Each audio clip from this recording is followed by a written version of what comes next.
وہاں پر اور بھی بہت سی لڑکیاں تھیں، لیکن اس کی والدہ جب بھی انٹرویو لیتی تو لڑکیوں کو ریجیکٹ کر دیتی۔ جب میری باری آئی تو کہنے لگی، تم کیا کر سکتی ہو؟ میرے بیٹے کو کیسے زندگی کی طرف لا سکتی ہو؟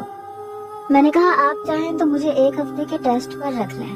اگر 1 ہفتے کے اندر آپ کا بیٹا کمرے سے نکل کر باہر آ جائے تو پھر میری نوکری پکی کر دیجیے گا، ورنہ آپ مجھے نکال دیجیے گا۔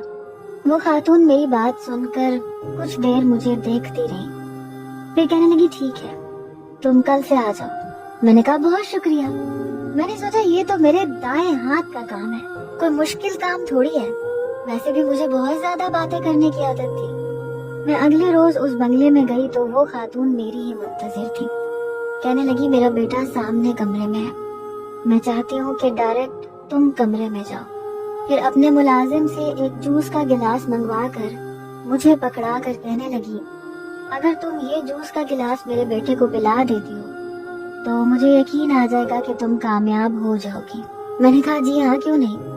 میں نے جوس کا گلاس لیا اور کمرے پر دستک دی، ساتھ ہی کمرے کا دروازہ کھول کر اندر چلی گئی۔ وہ جو کوئی بھی تھا کھڑکی سے باہر دیکھ رہا تھا، میری طرف اس کی پشت تھی۔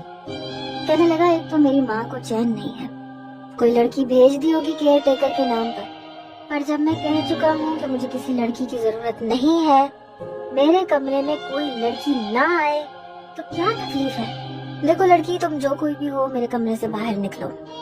ابھی بھی اس کی میری جانب پشت تھی، بڑے غصے سے کہہ رہا تھا۔ میں نے کمرے کا دروازہ بند کیا اور میں اس کے پاس آ گئی۔ میں نے کہا، دیکھیں میری بات سنیں، میں بہت مجبور لڑکی ہوں اور مجھے نوکری کی اشد ضرورت ہے۔ میری بیمار ماں گھر میں رہتی ہے اور آج کل اس کی دوائیاں بھی ختم ہیں۔ دیکھیں پلیز، آپ اپنی والدہ سے کہہ دیں کہ میں آپ کو پسند ہوں اور آپ مجھے کیئر ٹیکر رکھنا چاہتے ہیں۔ میری بات سن کر جیسے ہی اس نے اپنی ویل چیئر سیدھی کی اور میری نظر اس کی شکل پر پڑی تو میری آنکھیں حیرت سے کھلی تھی۔ وہ بھی مجھے حیرت سے دیکھنے لگا۔ گردن پر کالر چڑھا ہوا تھا، وہ تو وہی تھا، وہ گاڑی والا۔